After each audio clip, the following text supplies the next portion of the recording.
ಎವನ್ TV news ವೀಕ್ಷಕರಿಗೆ ಸ್ವಾಗತ. ವೃದ್ಧಿಯನ್ನ ಕೊಂದಿದ್ದ Kirataka arrest, ವಿಚಾರಣೆಯಲ್ಲಿ ಸ್ಫೋಟಕ ಸತ್ಯ ಬಯಲು. ಕೆಂಚಾರ್ಲಹಳ್ಳಿ ಪೊಲೀಸರು ರಾಯಲ್ಪಡು ಪೊಲೀಸರಿಗೆ ಸಾಥ್. ಪಡೆದ ಸಾಲದ ಹಣವನ್ನು ವಾಪಸ್ ನೀಡಲಾಗದೆ ನಂಬಿಸಿ ಮನೆ ಕೆಲಸಕ್ಕೆ ಬರುತ್ತಿದ್ದ ಪರಿಚಿತ ವ್ಯಕ್ತಿಯೊಬ್ಬನ್ನೇ 70 ವರ್ಷದ ವೃದ್ಧಿಯನ್ನ ಬೇಕರವಾಗಿ ಕೊಲೆ ಮಾಡಿ ಆಕೆಯ ಮೈಮೇಲಿದ್ದ ಚಿನ್ನಾಭರಣಗಳನ್ನು ದೋಚಿರುವ ಘಟನೆ ಕೋಲಾರ ಜಿಲ್ಲೆಯ ಶ್ರೀನಿವಾಸಪುರ ತಾಲೂಕಿನ ಲಕ್ಷ್ಮೀಪುರ ಗ್ರಾಮದಲ್ಲಿ ನಡೆದಿದೆ. ಈ ಭೀಕರ ಕೊಲೆ ಪ್ರಕರಣವನ್ನು ಅತ್ಯಂತ ಚಾಣಾಕ್ಷತನದಿಂದ ಬೇಧಿಸಿರುವ ರಾಯಲ್ಪಡು ಪೊಲೀಸರು ಪ್ರಮುಖ ಆರೋಪಿಯನ್ನ ಬಂಧಿಸುವಲ್ಲಿ ಯಶಸ್ವಿಯಾಗಿದ್ದಾರೆ. ಕೋಲಾರ ಜಿಲ್ಲೆ ಶ್ರೀನಿವಾಸಪುರ ತಾಲೂಕಿನ ಅವದೋಡಿ ಗ್ರಾಮದ ನಿವಾಸಿಯಾಗಿದ್ದು ಸದ್ಯ ಲಕ್ಷ್ಮೀಪುರ ಗ್ರಾಮದಲ್ಲಿ ವಾಸವಾಗಿದ್ದ ರೆಡ್ಡಮ್ಮ ಕೊಲೆಯಾದ ದುರ್ದೈವಿ. ಚಿಂತಾಮಣಿ ತಾಲೂಕಿನ ಕೋಲಾರ ರಸ್ತೆಯ ರಾಮಾಪುರ ನಿವಾಸಿ ತಿಮ್ಮಪ್ಪ ಬಂಧಿತ ಪ್ರಮುಖ ಆರೋಪಿಯಾಗಿದ್ದಾನೆ.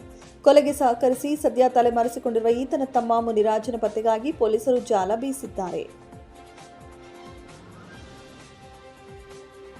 ಮೃತ ರೆಡ್ಡಮ್ಮ ಅವರ ಮನೆ ರಿಪೇರಿ ಕೆಲಸದ ವೇಳೆ ಆರೋಪಿ ತಿಮ್ಮಪ್ಪ ಗಾರೆ ಕೆಲಸಕ್ಕೆ ಬರುತ್ತಿದ್ದರಿಂದ ಇಬ್ಬರ ನಡುವೆ ಉತ್ತಮ ಪರಿಚಯವಿತ್ತು. ಇದೇ ನಂಬಿಕೆಯ ಮೇಲೆ ತಿಮ್ಮಪ್ಪ ವೃದ್ಧೆ ರೆಡ್ಡಮ್ಮ ಅವರಿಂದ ಕೆಲ ದಿನಗಳ ಹಿಂದೆ ಸಾಲ ಪಡೆದಿದ್ದ ಎನ್ನಲಾಗಿದೆ. ಆದರೆ ಇತ್ತೀಚೆಗೆ ಸಾಲದ ಹಣವನ್ನು ವಾಪಸ್ ನೀಡುವಂತೆ ರೆಡ್ಡಮ್ಮ ಒತ್ತಾಯಿಸುತ್ತಿದ್ದರು.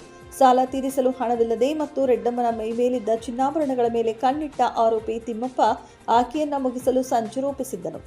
ಲಕ್ಷ್ಮೀಪುರದಲ್ಲಿದ್ದ ತನ್ನ ಮನೆಯನ್ನ ತಿರುಪತಿಗೆ ಸ್ಥಳಾಂತರಿಸಲು ತಿಮ್ಮಪ್ಪ ನಿರ್ಧರಿಸಿದ್ದ. ಕಳೆದ ಮೇ 17ರಂದು ರೆಡ್ಡಮ್ಮ ಅವರ ಕುಟುಂಬದ ಸದಸ್ಯರೊಂದಿಗೆ ದೇವಸ್ಥಾನಕ್ಕೆ ಹೋಗಿ ಪೂಜೆ ಮುಗಿಸಿಕೊಂಡು ವಾಪಸ್ಸಾಗಿ ತಮ್ಮ ಮನೆಗೆ ತೆರಳುತ್ತಿದ್ದಾಗ ತಿಮ್ಮಪ್ಪ ಅಡ್ಡ ಸಿಕ್ಕಿದ್ದಾನೆ. ಮನೆ ಖಾಲಿ ಮಾಡುತ್ತಿರುವ ವಿಷಯ ತಿಳಿದ ರೆಡ್ಡಮ್ಮ, ಮನೆ ಖಾಲಿ ಮಾಡಿಕೊಂಡು ಹೋದರೆ ನಿನ್ನನ್ನ ಎಲ್ಲಿ ಹುಡುಕುವುದು, ನನ್ನ ಸಾಲದ ಹಣ ವಾಪಸ್ ಕೊಡು ಎಂದು ಒತ್ತಾಯಿಸಿದ್ದಾರೆ.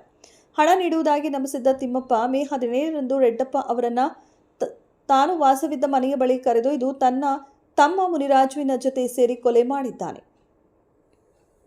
ಬಳಿಕ ಆಕೆಯ ಮೈಮೇಲಿದ್ದ ಮಾಂಗಲ್ಯ ಸರ ಹಾಗೂ ಮೊಬೈಲ್ ಫೋನುಗಳನ್ನು ಕಿತ್ತುಕೊಂಡಿದ್ದಾರೆ. ತದನಂತರ ಸಾಕ್ಷ್ಯ ನಾಶಪಡಿಸುವ ಉದ್ದೇಶದಿಂದ ಮೇ 18ರ ರಾತ್ರಿ ಶವವನ್ನು ಗೋಣಿ ಚೀಲದಲ್ಲಿ ಹಾಕಿಕೊಂಡು ವಾಹನವೊಂದರಲ್ಲಿ ಚಿಂತಾಮಣಿ ತಾಲೂಕಿನ ಮಿಟ್ಟಹಳ್ಳಿ ಸಮೀಪದ ಕೊಮ್ಮೆಪಲ್ಲಿ ಅರಣ್ಯ ಪ್ರದೇಶಕ್ಕೆ ತಂದು ಬಿಸಾಡಿ ಪರಾರಿಯಾಗಿದ್ದರು.